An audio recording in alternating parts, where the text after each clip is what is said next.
আজকে আমরা টেড হিউজেসের লেখা একটা অ্যানিম্যাল পোয়েম বা বার্ড পোয়েম হক রুস্টিংটি আলোচনা করব এবং লাইন টু লাইন এক্সপ্লেন করার চেষ্টা করব। সবার প্রথমেই যে বিষয়টার দিকে আমাদেরকে নজর দিতে হবে যে এই হক রুস্টিং কবিতাটি আসলে কী ধরনের কবিতা, কে লিখেছে, কত সালে লিখেছে, কোন গ্রন্থে পাবলিশ হয়েছে, এর বক্তা কে, এর থিম কি, এবং বেশ কয়েকটি কে ফ্যাক্টস যেগুলো আমাদেরকে লক্ষ্য করতে হবে। তো সবার প্রথমেই বলে রাখি, হক রুস্টিং কবিতাটি ইংলিশ পোয়েট টেড হিউজেস 1960 সালে তার লুপারক্যাল নামক গ্রন্থে প্রকাশ করেছিলেন। আর টেড হিউজেসের জীবনাকাল 1930 থেকে 1998। এই কবিতাটি এক ধরনের ড্রামাটিক মনোলগ, অর্থাৎ এখানে বক্তা একাই কথা বলতে থাকবে, নীরব শ্রোতারা সেটা শুনতে থাকবে। হক রুস্টিং, হক কথার অর্থ হলো বাজ পাখি,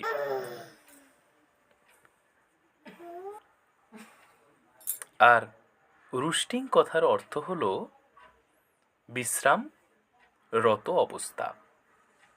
এই কবিতা বক্তা হলেন হক, বাজ পাখি, অর্থাৎ বাজ পাখির দৃষ্টিকোণ থেকে এই পৃথিবীটাকে বা সমস্ত সৃষ্টিকে সে কিভাবে দেখে সেইটাই এই কবিতায় ফুটে উঠেছে। তো আমরা জানি বাজ পাখি হলো topper of the food cycle, অর্থাৎ খাদ্য শৃঙ্খল বা খাদ্য চক্র বা খাদ্য জাল যেটা আছে তার চূড়ায় বসে থাকে বা শীর্ষস্থানে। আর এই কবিতার থিম হলো power, dominance and ruthless nature of natural world, অর্থাৎ ক্ষমতা, আধিপত্য এবং নিষ্ঠুর প্রবৃত্তি কিভাবে উঁচু শ্রেণীর মানুষের দ্বারা নিম্ন শ্রেণীর মানুষ নিপীড়িত, শোষিত, অবহেলিত, সেটাই এই কবিতায় ফুটে উঠেছে। তাই কথা না বাড়িয়ে এবার লাইন বাই লাইন এক্সপ্লেনেশনে আমরা যাই। সবার প্রথমেই আমরা দেখতে পাচ্ছি হক রুস্টিং কবিতাটি শুরু হচ্ছে আই দিয়ে। আই অর্থাৎ এখানে হক, ফার্স্ট পার্সনে কবিতা শুরু হচ্ছে। হক বলছে, অর্থাৎ বাজ পাখিটা বলছে, আই সিট, আমি বসে থাকি, in the top of the wood, বনের চূড়ায়, মাই আইজ ক্লোজড, আমার চোখ বন্ধ থাকে, ইন অ্যাকশন, আমি নিষ্ক্রিয়তার সাথে বসে থাকি, অর্থাৎ আমি কোনোরূপ কাজ করি না। তবে আমি যে বিশ্রাম নিচ্ছি বলেই আমি বৃথা কোনো স্বপ্ন দেখব তা কিন্তু নয়। নো ফলসিফাইং ড্রিম, অর্থাৎ আমার মধ্যে, বিটুইন মাই হুকড হেড, আমার বাঁকানো মস্তক, অ্যান্ড হুক ফিট, বাঁকানো পায়ের মাঝে কোনোরূপ ফলসিফাইং ড্রিম, অর্থাৎ মিথ্যা স্বপ্ন আসে না।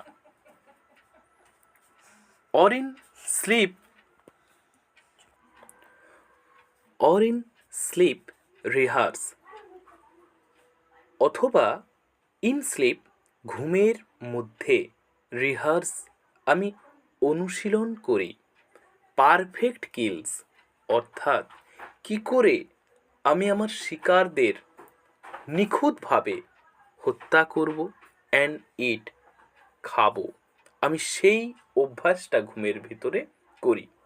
তাহলে ফার্স্ট স্ট্যাঞ্জার মানে দাঁড়ালো যে বাজ পাখি সে বনের সব থেকে উঁচু গাছের চূড়ায় চোখ বন্ধ করে বসে থাকে, বিশ্রাম নেয়। কোনরূপ কাজ সে তখন করে না। তবে সে সময় সে কোনো মিথ্যা স্বপ্ন দেখে না, বরং কি করে তার শিকারদেরকে নিখুঁতভাবে হত্যা করে তাদের খাবে সেটাই অনুশীলন করে। The convenience of the high trees. Convenience মানে কি? সুবিধা। এই যে উঁচু গাছগুলোতে আমি বসে থাকি, এই গাছগুলোর একটা সুবিধা আছে। দ্য এয়ার ইজ বুয়েন্সি, অর্থাৎ এখানে বাতাস যে প্রবাহটা ভালো বয়ে যায়, এবং দ্য সানস রে আর অফ অ্যাডভান্টেজ টু মি। আর সূর্যের যে আলো, সেই সূর্যের আলো বা প্রবাহমান বাতাস দুটোই আমায় অনেকটা সুবিধা করে দেয়। And the earths face upward for my inspection. আমি উঁচুতে থাকি বলে যেন মনে হয় আর্থস ফেস, পৃথিবীর মুখটা আপওয়ার্ড, ঊর্ধ্বপানে রয়েছে, ফর মাই ইন্সপেকশন, আমার নজরদারি করার জন্য। অর্থাৎ আমি উপর থেকে নজর রাখতে পারি নিচের সমস্ত শিকারের উপর। তাহলে দ্বিতীয় স্ট্যাঞ্জায় বাজ পাখি বলতে চাইছে যে যেহেতু সে অনেক উঁচুতে থাকে গাছের, তাই ওপর থেকে নিখুঁতভাবে সমস্ত প্রাণীদের উপর বা তার শিকারের উপর সে নজর রাখতে পারে। মাই ফিট, আমার পা, আর লকড, আবদ্ধ, আপন দ্য রাফ বার্গ, এই রুক্ষ বাকলের উপর। কি বলতে চাইছে? যে বাজ পাখি যখন গাছের ডালে বসে থাকে, তার নখরগুলো দিয়ে গাছের ডালটাকে সে খুব শক্ত করে ধরে রাখে। এই যে পা, এই পাটা তো আর এমনি সৃষ্টি হয়নি। বলছে it took the whole of creation to produce my foot, my each feather. অর্থাৎ ইট টুক সময় নিয়েছিল, এবং দ্য হোল অফ ক্রিয়েশন সমগ্র সৃষ্টির প্রয়াস লেগেছিল, to produce my foot and my each feather, আমার প্রতিটা পালক এবং আমার এই পা তৈরি করতে সমগ্র সৃষ্টির প্রয়াস লেগেছিল। নাও, এখন I hold creation in my foot, আর সেই পা দিয়েই আমি এখন সৃষ্টিকে ধরে রাখি বা ধারণ করি। এটার সোজা মানে হলো যে ভগবান অনেক সময় নিয়ে অবসরে নিখুঁতভাবে আমার পালক, আমার পা বানিয়েছেন, আর সেই পা দিয়েই ভগবানের সৃষ্ট অন্যান্য যে প্রাণীগুলো আছে, সেটা বিভিন্ন প্রাণী হতে পারে, হাঁস হতে পারে, নেউল হতে পারে, সাপ হতে পারে, হরিণের বাচ্চা হতে পারে, যাই হোক, সেগুলোকে আমি এখন শিকার করি। 4 নম্বর স্ট্যাঞ্জা। অর ফ্লাই আপ, আমি অনেক উঁচুতে উড়ে উঠি, and revolve it all slowly, ধীরে ধীরে আমি গোল গোল করে ঘুরি। কেন ঘুরি? না আমি সেখান থেকে দেখি নিচের প্রাণীগুলোকে।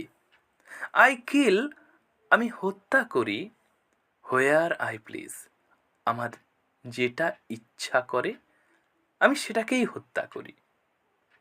বিকজ, কারণ ইট ইজ অল মাইন, এই সমস্ত প্রাণীগুলোই তো আমার, আমার যাকে খুশি আমি হত্যা করতে পারি।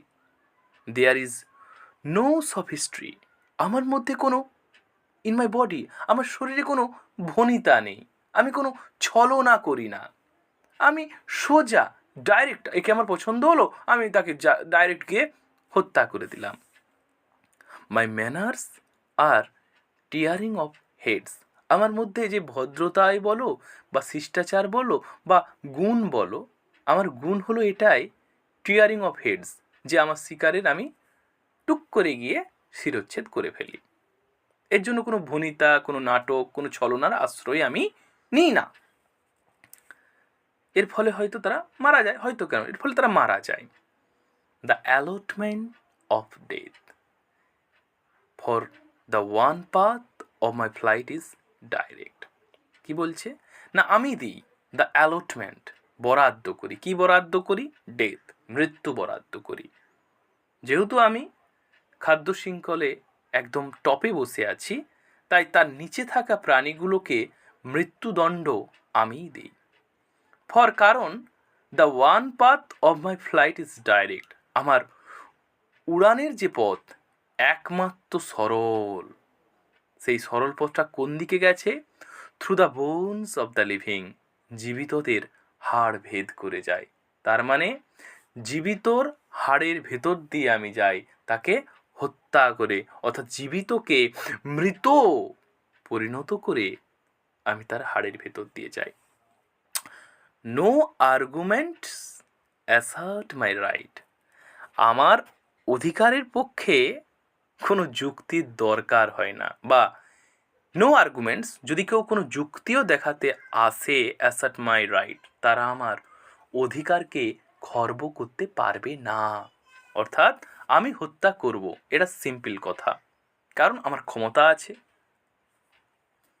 The sun is behind me, আচ্ছা আমার কে কি করবে বলো তো? জানো আমার পেছনে কে আছে? সূর্য। সূর্য সর্বদা আমার পেছনে আছে, সে আমাকে শক্তি যোগাচ্ছে। নাথিং হ্যাজ চেঞ্জড, কোনো কিছুরই পরিবর্তন হয়নি। সিন্স আই বিগ্যান, যখন থেকে আমি শুরু করেছি। My eye has permitted no change, আর আমি কোনো পরিবর্তনেরও অনুমতি দিইনি আমার দৃষ্টিতে। অর্থাৎ আমি শ্রেষ্ঠ, আমি হত্যা করব।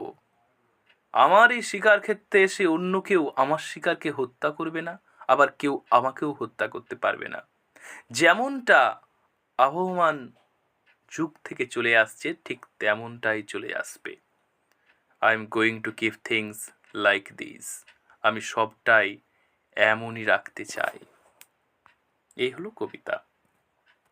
তো এখানে গিয়ে কয়েকটা পয়েন্ট দেখো, যেমন নো ফলসিফাইং ড্রিম, এটা কি বোঝাচ্ছে না, হক বাজ পাখিটার হ্যাজ নো ফলস হোপস, কোনো মিথ্যে আশা নেই। হিজ অনলি রিয়েলিটি, তার একমাত্র সত্যতা বা বাস্তবতা হলো ইজ পাওয়ার, ক্ষমতা, হান্টিং শিকার করা, কিলিং হত্যা করা, হুইচ রিফ্লেক্টস নেচার ট্রুথ, যেটা প্রকৃতিরও আসল সত্যটাকে তুলে ধরে। পরে পয়েন্টে দেখো, নাও এখন I hold the creation in my foot, আমি সমগ্র সৃষ্টিটাকে আমার পায়ে রাখি। এইটা কি নির্দেশ করছে না, হক অনেক বেশি প্রাইড, গর্বিত, অথরিটি, তার আধিপত্য আছে, অ্যান্ড বিলিভ, বিশ্বাস আছে, to control the entire world, সমগ্র বিশ্বটাকে নিয়ন্ত্রণ করার।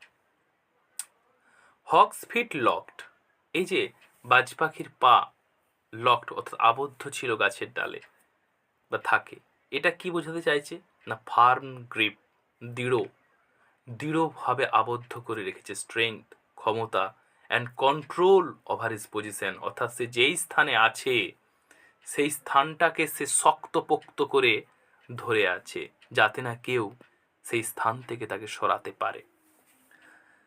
দ্য অ্যালটমেন্ট অফ ডেথ, এর মানে হলো authority over life and death, অর্থাৎ জীবন বা মৃত্যুর উপর একমাত্র তারই কর্তৃত্ব ফলে।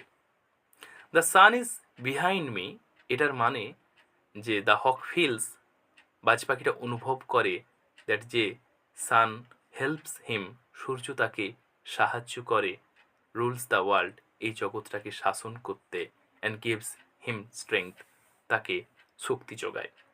তো পুরো কবিতাটার আমরা একটা দেখতে পাচ্ছি ভীষণভাবে আমাদের যেন সমাজটাকে তুলে ধরেছে, যেখানে ক্ষমতা, আধিপত্য সর্বদাই জগৎটাকে শাসন করে আসছে এবং এর বলি হচ্ছে নিরীহ, নিম্ন বা মধ্যবিত্ত শ্রেণীর মানুষ।